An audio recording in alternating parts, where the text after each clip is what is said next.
All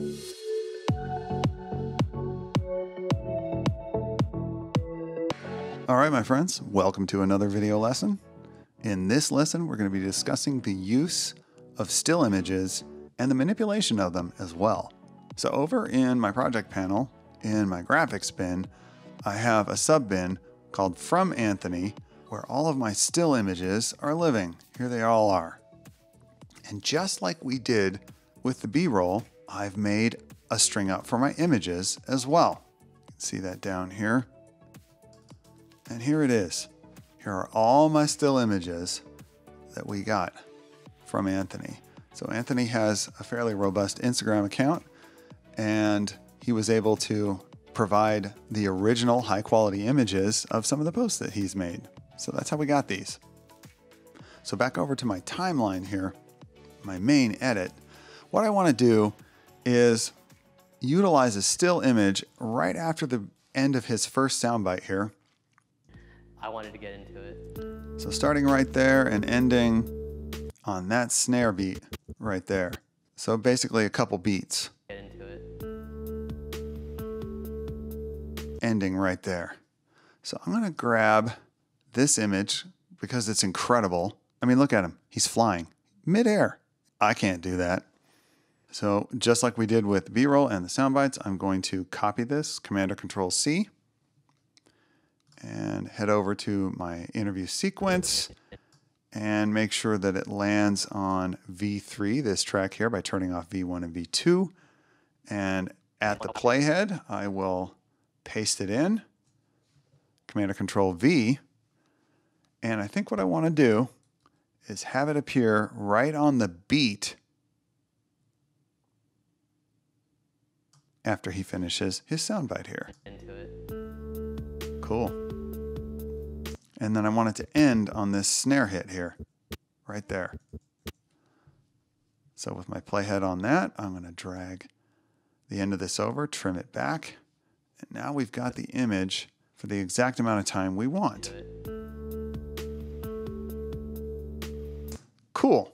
Nice little rhythmic representation.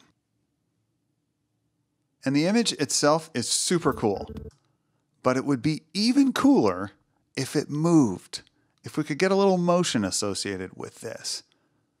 And we can do that using the motion controls in Premiere. So I'm going to select the image and go up to my effect controls here, and you can see there's a motion tab here. If I twirl that down, I've got position, scale, rotation, anchor point, anti-flicker filter. What we're concerned with here is very basic motion, position and scale. So what I'd like to do is have the image grow a little bit as if the camera is pushing in toward him in midair, and then have it move over a little bit to the left and toward the top portion of the screen, just slightly, to help maintain focus on the subject in the image. So what I need to do is bring my playhead back to the beginning of the clip here. So with V3 turned on, I'm going to hit my up arrow to get back to the very first frame. If I zoom in, you can see that's where I am. And I'm going to activate our initial keyframes, our starting point for the movement of this image. And to do that, I'm going to hit the stopwatches that are next to position and scale. And you can see 2 keyframes are created. You can see their little noses poking out there. If I grab one, bring it over, it's actually a diamond, okay? But at the very beginning, you can only see half of it. And this is the starting point. Now I'm going to bring the playhead all the way to the end of the image. And if I drag it to the end of the bar here, I'm actually on the first frame after the image. If I zoom in, you can see I'm not actually on that image anymore. So I want to go 1 frame back. That's the very end. And now I want to make my change. So I want the image to grow slightly. So I'm going to increase the scale, and not a lot. That's one of the keys in doing this, especially with the kind of music that we have that's kind of mellow and vibey. We don't want to do anything abrupt, sudden, jarring. We want this to be very subtle. So I'm going to change this by a very small amount. And I can either click into the field and drag left or right to shrink or grow the image. That's one way to do it. Or I can type in a value, and that's what I'm going to do in this case. I'm going to type in 107. So it's 7% larger. Not much. Now let's check that out. Get into it. Looks cool. But what I want to do is very slightly move it up and to the left just to help maintain focus on our subject in the image here. And what I want to do is line up the end of the position movement with the exact end of the scale movement. So I need to have my playhead right on this keyframe in order to place my next one in position. So how do I get there exactly? I can guess by trying to drag right over it here, or I can use the keyframe navigator. And you can see these little arrows will actually move the playhead from keyframe to keyframe, the previous keyframe or the next keyframe. So I'm jumping from the beginning to the end here, right on that keyframe. And I know I'm there because the keyframe indicator is illuminated blue. So again, there are a couple ways to change the position as well. I've got horizontal movement here, back and forth. I'm just clicking in and dragging left and right. And then I've also got vertical movement, and I'm just clicking and dragging left and right to move it up and down. That's one way to do it. Another way is to click on the word motion. And you can see when I do that, there's actually a box that appears around the image. Let me zoom out a little bit here on my view. And you can see this is the edge of the frame of the image. And I can actually now click in and hold and drag the image around. Now you see when I do that, there's actually a path that is created here. And this is the beginning of the movement and the end of the movement. First keyframe, last keyframe. I don't want to move it that much. Again, we're trying to do something very subtle here, so I'm going to move it just slightly. Zoom back in. And now, as it grows, it will also move up and to the left just slightly.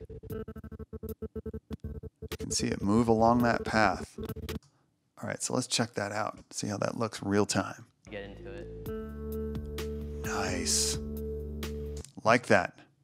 So that is still image manipulation using the motion controls in Premiere. So let's go to a latter portion of the sequence here, and you can see something else I've done with the images. This is a quick cut little sequence that's tied to a little bit of a drum roll. Let's check it out. Okay, so you can see on the last image here that we hold on, I've done the same thing where I've got keyframes on scale and position. It's growing and moving slightly up and to the left. That just happened to work for this. You don't have to do it that way. But I was trying to do that so we could help place focus on the fact that all of this here is being held up by one hand. Pretty cool. Now in the quick cut portion of it, there's 3 images that happen in quick succession and then this one that we hang on for a little while. And I'd like to draw your attention to the second of the 3 images here. Look at this. It's a great image, but it doesn't fit the frame properly. And because of that, we've got black bars on the side. This is called pillaring because it looks like 2 black pillars. And you can see on the image before and after, I've actually filled in that area. And I did it in a very special way. I actually used the image itself to do that. So how did I do that? Well, check it out. What we're going to do is click on the image here, zoom in a little bit, and hold down Option, click on it, drag up, let go with the mouse, then with Option, and I've created a copy. Now I've got 2 levels of this image. I'm going to click on the bottom one, head up again to my motion controls, and increase the scale of it so that it fills in that area. And I don't want to see his head and foot poking out here necessarily. So I'm going to use the vertical position control here to move that down just a bit. Nice. Okay, cool. Now what I'm going to do is blur that image so that it becomes a nice soft background element on which our main image will sit. So in order to do that, I'm going to head over to my effects panel here, and I'm going to search for Gaussian blur. So I'm going to type in GAU. And here we go, Gaussian blur right here. Under blur and sharpen. I'm going to take that effect, drag it onto the clip, and you can see Gaussian blur has been applied and absolutely nothing has happened. That's because we have to manipulate the controls here. So what we're going to do is change the blurriness. I love that, blurriness. All right, so I'm going to click in and drag to the right to increase the amount of blur until I get something that's nice and soft, that supports the image, has a similar color scheme to it, but doesn't distract from it. Pretty cool. So now let's play through the entire sequence again and check that out. Cool, looks really nice. All right, my friends, that is still image manipulation using the motion controls in Premiere. And that does it for this video lesson. I'll see you again in the next one.